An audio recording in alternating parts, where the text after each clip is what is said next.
14 नवंबर को देश के पहले प्रधानमंत्री जवाहरलाल नेहरू का जन्मदिन है। मध्य प्रदेश में कांग्रेस नेहरू के जन्म दिवस को जोर शोर से मनाने की तैयारियां कर रही है, तो वही सूबे में चाचा नेहरू को लेकर विरोध की राजनीति भी जोर पकड़ रही है।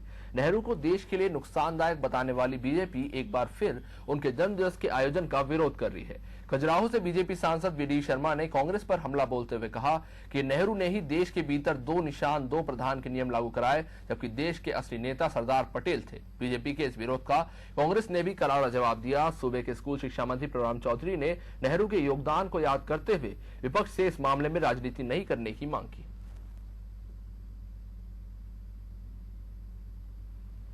देखिए, मेरा ऐसा मानना है कि बार बार आरोप लगाने का विषय नहीं है। विषय यह है कि एक देश के अंदर 2 विधान 2 निशान 2 प्रधान, ये नीति किसने लागू की? सरदार पटेल चाहते थे क्या? उस समय के उद्योग मंत्री डॉक्टर श्यामा प्रसाद मुखर्जी ने इस्तीफा दे दिया था, उन्होंने बलिदान किया इस बात के लिए, उनको जेल में डाल दिया गया था, बाद में उनकी राजसात्मक मौत हुई थी। लेकिन नेहरू जी की नीति थी कि हम 370 लागू करेंगे। तो ये कलंक किसने लगाया? तो ये जो परिस्थितियां हैं, ये देश का इतिहास है। ये कोई बीजेपी या कोई दल के कहने से नहीं होता है। ये देश के अंदर ऐसा हुआ है।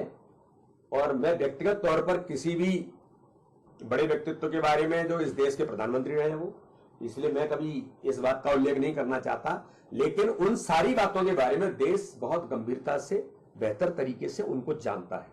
पंडित जवाहरलाल नेहरू देश के प्रथम प्रधानमंत्री हैं। उन्होंने देश के लिए इतना काम किया है।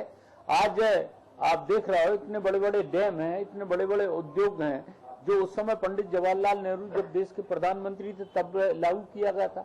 और उनका जन्मदिवस है 14 नवंबर को, तब से मनाया जा रहा है। पहली बार तो ऐसा नहीं हो रहा है मध्य प्रदेश में कि हम लोग पहली बार मना रहे हैं। तो जो महापुरुष हैं देश के लिए, जिन्होंने काम किया है, निश्चित रूप से अगर इतिहास को अगर पढ़ा जाता है और उनके बारे में अग्रेसिव किया जाता है तो उसमें बुराई कौन सी है?